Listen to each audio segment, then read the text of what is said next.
Hello friends, स्वागत है आपका मेरे चैनल #MPRS लाइफ में। कैसे हैं आप सब फ्रेंड्स? वीडियो डालने में देरी हो गई, इसके लिए आप सबसे सॉरी फ्रेंड्स। पिछले पार्ट में मुझसे एक गलती हो गई।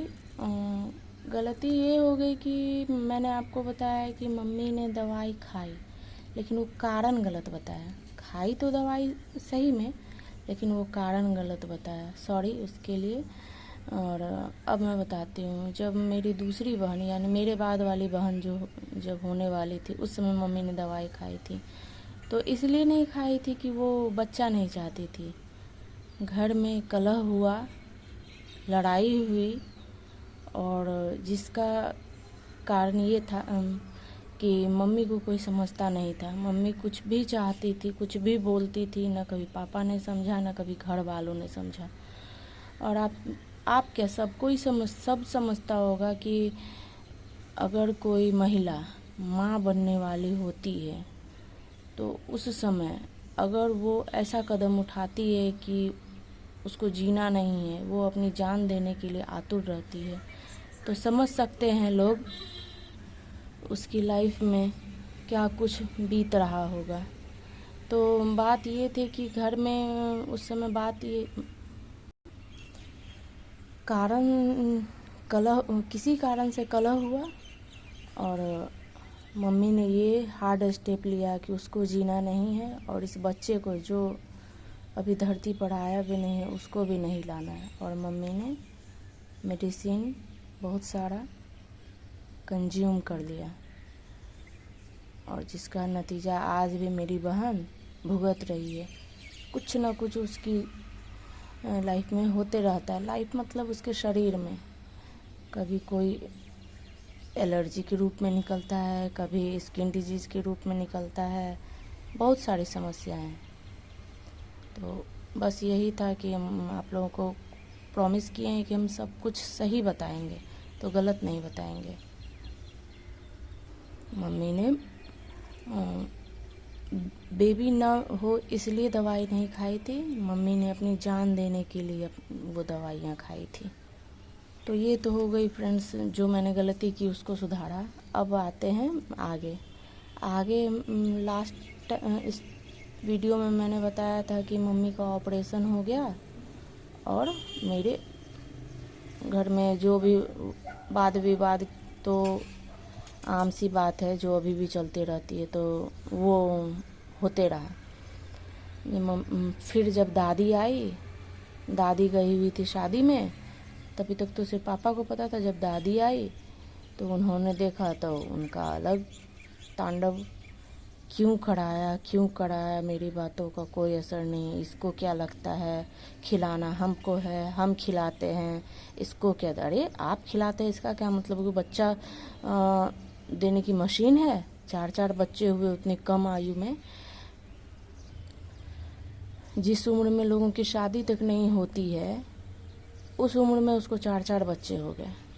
आप समझ सकते हैं, जिसकी 13-14 वर्ष की अवस्था में शादी हुई होगी, 9th में स्टूडेंट कितने का होता है।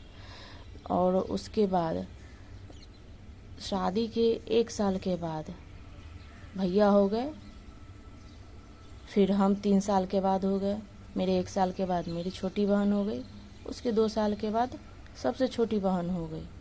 तो इस तरह से आप समझ लीजिए कितनी उम्र में 4 बच्चे हो गए। इस बीच उसके शरीर में कॉम्प्लिकेशन भी हुआ। 4 बच्चे तो नॉर्मल हुए, लेकिन उसको उसके शरीर में गड़बड़ी होना शुरू हो चुका था, कभी किसी समस्या से, कभी किसी समस्या से। तो इस वजह से एक बार उसका ऑपरेशन भी हुआ। पेट में उसके यूट्रस में कुछ गड़बड़ी आ गई थी, और जिस वजह से उसका ऑपरेशन करके यूट्रस निकालना पड़ गया मम्मी का, उसी कम उम्र में। ये सारी घटना मम्मी के 30-32 वर्ष की आयु पूरी होने तक की है। उसका यूट्रस निकाल दिया गया। यूट्रस जिस डॉक्टर ने निकाला, जब उसका ऑपरेशन हुआ, उसने क्या गलती की, जहाँ प्रॉपर सिलाई करनी, स्टिचेस डालने थे, टाँके डालने थे, उसने सही चमड़े को न पकड़ के गलत चमड़े को पकड़ के और स्टिच कर दिया।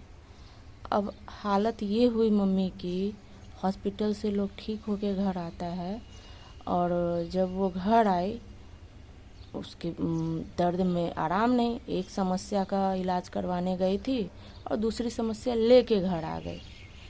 कुछ दिन के बाद फिर उसको दर्द तकलीफ़, क्योंकि जो चमड़ा धीरे धीरे तन रहा था। अब टाँके पड़े थे, पड़ने चाहिए थे कहीं और पड़ गए कहीं। अब वो चमड़ा जब सूख रहा था तो उसको तकलीफ़ ज़्यादा हो रही थी, वो खिंचाव हो रहा था चमड़े में, उसको अंदर से दर्द बहुत हो रहा था। दर्द बहुत हो रहा था लेकिन उसका दर्द समझने वाला कौन था? कोई नहीं। उस घर में बस वो एक नौकरानी बन के थी। बच्चा जन्म दो और नौकर की तरह काम करो, दैट्स इट। तो बहुत दिनों तक ये पता नहीं हमको कि कितने दिन के बाद फिर दूसरा ऑपरेशन हुआ, लेकिन ये पता है कि जब मम्मी को दर्द बर्दाश्त नहीं हुआ तो फिर डॉक्टर के यहाँ का चक्कर लगना शुरू हो गया। डॉक्टर के यहाँ गए, डॉक्टर को दिखाया गया। डॉक्टर ने अंदाज़ा लगाया, हो सकता है कि अंदर कुछ रह गया हो, कुछ छूट गया हो। डॉक्टर ने अंदाज़ा लगा, सो फिर से ऑपरेशन करना पड़ेगा, फिर से पेट खोल के देखना पड़ेगा कि अंदर मामला क्या है। वाह डॉक्टर, वाह रे फैमिली। तो फिर से मम्मी का ऑपरेशन हुआ। ऑपरेशन हुआ तो पता चला कि अंदर जो टाँके हैं वो गलत टाँके लगे थे। फिर उनको सही किया गया तो समझ लीजिए कम समय में ही 2 बार ऑपरेशन हो गया, 2 बार पेट खुला मम्मी का। यूट्रस निकल जाने के बाद जहाँ तक मैंने सुना है कि महिलाएं वैसे ही कमज़ोर हो जाती हैं, उनके शरीर में ज़्यादा क्षमता नहीं होती है। पर फिर भी उसी अवस्था में जो उसकी रूटीन है डेली लाइफ की वो करती रही, क्योंकि उसने अपनी लाइफ से समझौता कर लिया कि होना कुछ नहीं है, बस उस पर आरोप प्रत्यारोप लगना है। और उसकी ज़िंदगी में कोई ऐसा इंसान नहीं है जो उसकी भावनाओं को समझे, उसकी भावनाओं की कद्र करे, कोई नहीं। इवन उनके पति यानी मेरे पिताजी भी नहीं। पिताजी का पढ़ाई लिखाई चलता रहा, उन्होंने लॉ किया, सब कुछ किया, वकालत की प्रैक्टिस शुरू कर दी। लेकिन वकालत की प्रैक्टिस शुरू तो कर दी पापा ने, लेकिन वो फॉलो करते हैं राजा हरिश्चंद्र को। और वकालत एक ऐसा पेशा है जहां आपको झूठ बोलना ही पड़ेगा, या आप सच में किसी को बचाना चाहते हैं तो आपको साम दाम दंड भेद का उपयोग करना पड़ेगा, या आप गलत ही किसी को बचा रहे हैं उसको बचाने के लिए भी आपको ये सारे साम दाम दंड भेद का प्रयोग करना पड़ेगा। लेकिन मेरे पापा से ये सब नहीं होने वाला था। तो आप समझ लीजिए वकालत उनका कितना चल रहा था। हाँ, वकालत शुरू करने से पहले पापा ट्यूशन करते थे, ट्यूशन पढ़ाते थे। एक ट्यूशन पढ़ाने से 4 बच्चों की ज़िंदगी, 4 बच्चों की पढ़ाई लिखाई कैसे हो सकती है। हाँ, मेरे भैया जब छोटे थे तो उनको थोड़ी सी, ज़्यादा नहीं, अगर 100% होता है तो उसमें 10% देंगे कि कुछ मिला उनको, जैसे खाने को हॉर्लिक्स, और ये नहीं कि बॉर्नवीटा मिला और बच्चों को जो मिलता है उनके हेल्थ के लिए वो सब चीज़ें मिली, कुछ नहीं, थोड़ा बहुत जो भी मिला। और हम तीनों बहनों को तो कुछ भी नहीं। मुझे आज तक याद है कि मेरे और हमसे जो छोटी वाली बहन है या भैया का ही, जो बच्चे जन्म लेते हैं तो एक छोटा सा बचपन का फ़ोटो वो भी नहीं है आज तक, हमारा नहीं। भैया का तो कम से कम 2-3 साल के बाद का एक फ़ोटो भी है, लेकिन हमारा और मेरी छोटी बहन का वो भी नहीं है। और सबसे छोटी बहन का है, क्योंकि उस समय मेरी चाची आ गई थी, यानी मेरी छोटी मम्मी आ गई थी, और छोटी मम्मी के आ जाने से मम्मी को एक बल मिला। फिर वो बहुत सारी चीज़ें जो है जो वो चाहती थी, पैसे वाली नहीं, मतलब कुछ जैसे कि अब बच्चों को जो टीका लगता है, हमको कोई टीका नहीं लगा, भैया को नहीं पता हमको टीका लगा या नहीं लगा, लेकिन हमको नहीं लगा, मेरी छोटी वाली बहन को नहीं लगा, बीच वाली को, लेकिन सबसे छोटी वाली को सारे टीके लगे हैं। तो उसको सारे टीके लगे। तो वो जब टीका लगवाने के लिए गई थी उस समय मम्मी, उसका एक छोटा सा फ़ोटो है, 6 महीने की जब वो थी तो उस समय का उसका एक फ़ोटो है। तो देखने में लगता है कि हाँ कितनी सुंदर थी बचपन में। टीका लगने से याद आया, जब छोटी वाली को टीका लगा था तो बच्चे तो शैतान होते, बच्चे तो रोने ही लगते हैं। जब उसको टीका लगा, जब छोटी थी उस समय BCG का शायद टीका लगा था, तो उसके कमर पे ही टीका लगता है। शायद उसने शरीर हार्ड कर लिया होगा, और जिसका नतीजा ये हुआ कि उसको जहाँ सुई पड़ी थी, जहाँ टीका लगा था, वहाँ घाव हो गया। हमारी लाइफ जो है ट्रेजेडी फुल है। कहीं भी हमारी लाइफ में कभी भी ऐसा कोई दिन, कोई ऐसा समय नहीं आया कि कोई काम बहुत आराम और आसानी से हो गया, कभी नहीं।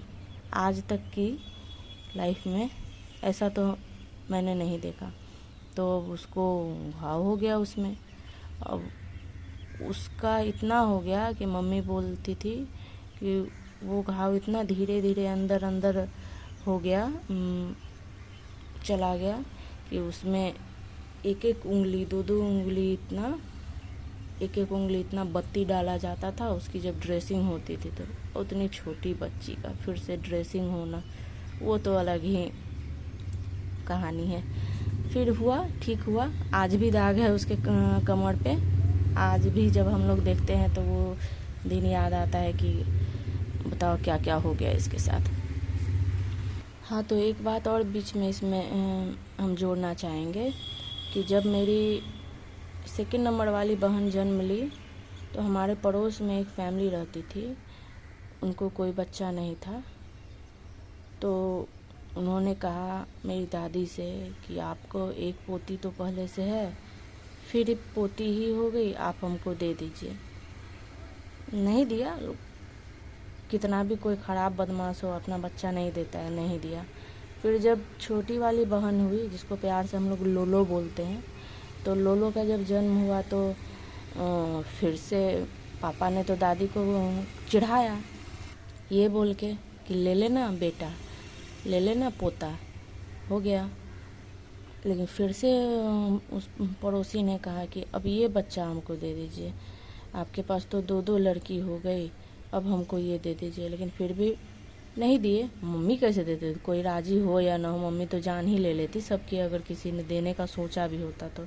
लेकिन नहीं, ऐसा कुछ नहीं हुआ, किसी ने सोचा नहीं, सोच कि नहीं बच्चा नहीं देना है। बोले 2 हो, 3 हो या 10 हो, मेरा है, हम रखेंगे, हमको किसी को क्यों देना है। नहीं दिए। आज हम लोग सोचते हैं दे ही दिए रहते तो बढ़िया रहता है, कम से कम कहीं और रहते तो वो लोग अब जैसे भी रखता तो मन में ये तो होता है कि ये अपना घर नहीं है, अपने लोग नहीं हैं। और अपने घर में रह के, अपने लोगों के साथ रह के ज़िंदगी में इतना कुछ घट गया, इतना बुरा से बुरा घट गया। अच्छा तो कुछ हुआ नहीं। अच्छाई बस वही थी हमारी किस्मत में कि मम्मी का प्यार, उसका सपोर्ट, उसका हाथ हमारे सिर पर, बस वही जो आज के डेट में वो भी नहीं है। मम्मी चली गई हम सबको छोड़ के आज से 6 साल पहले 2016 में। तो दिया किसी को नहीं, हो गया। अब डेली लाइफ ऐसा चल रहा है। मम्मी ने ऑपरेशन भी करा लिया, घर में कला कलेश जो होना था होते रहा। छोटी मम्मी आई, छोटी मम्मी के साथ मम्मी का थोड़ा सा मन बहलते रहता था। अब इस बात के लिए घर में लड़ाई होती थी कि ये दोनों गुट बना ली है, ये दोनों ग्रुप बना ली है, ये दोनों जहाँ मर्जी वहाँ चली जाती है, जो मर्जी सो करती है, किसी से न पूछना है, न कोई गार्जियनशिप है, न कुछ भी नहीं है। था तो मेरी मम्मी का मायके भी नज़दीक, और था मेरी छोटी मम्मी का भी मायके मम्मी से तो दूर था। मम्मी 2 मिनट में पहुंचती थी तो उसको आधा घंटा लगता था पहुंचने में।